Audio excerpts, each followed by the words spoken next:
could not stand, and I still can't stand. Let's see it then. Is that take the club up to the top and stop, and then come down and hit the shot. And this is a drill that he made me do for hours upon hours, and we're out there sweating. It's 100 degrees out there. You were sweating. we were both working pretty hard, but the thing is, it's just something I needed to do to feel where he wanted me to put it, and then from there, let the arms fall down in front of you. The whole key was to get the club in a position at the top where he just felt as he transferred his weight, his arms would fall down in front of him. Now, to get that feeling, and this is good for the average golfer who's watching, here's a guy who's the best player in the world who hits more balls than anybody on the planet, and it's taken him over a year to feel comfortable with that, True. hitting thousands of balls, where the recreational golfer takes one lesson for 30 minutes from their local PGA pro, and they just figure they've got it.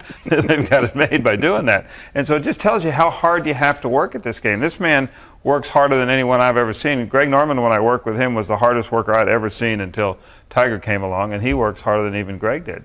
And to be good at any level, you have to put in the time and you have to work. Because he said he hated that drill. When we used to do that drill, he goes, "Oh, no, you're not going to make me do that again." I said, "Yes, we haven't got it. You're going to do it until you get it." True. "Gosh, but I hate you when you make me do this," he'd say. Well, it's such a frustrating drill because obviously you don't have the power, but more than anything, you can't cheat. And you can fake it in your real swing at the real speed, but you can't fake it at that speed. When you take it up to the top, stop, then go, there's no faking it. When you do the go, is it you really working hard to allow the arms to fall down and leaving this feeling stable? What for me, I've always been a person who would come down and fire the hips so hard and so fast that obviously the club would lag behind me.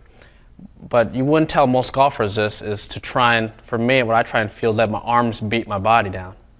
I try and feel like my arms come down first and exit through the ball first when my hips don't move.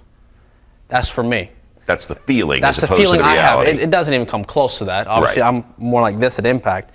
But for me, it feels like, obviously, my arms are winning the race, and my body's not popping out of the golf shot. I used to have a problem of laying the club down like this, then also popping out of it with my body, and my spine angle would change, and I'd chase my right hand. That's the shot I had, and I still have it every once in a while. A lot of people at home have that shot too. Well, they don't have it at 150 miles per hour like he does, that's for sure. But really now he tries to hold his hips and get his arms in front of his hip motion. Where if we told an average person that, they do that all the time, they'd be staying back here and just throwing their hands at it and never hit it. And like he says, that's a feeling. And the one thing Tiger and I talk about all the time is that feel and real are not the same thing. What you feel you're doing, you're very seldom doing. True, very true.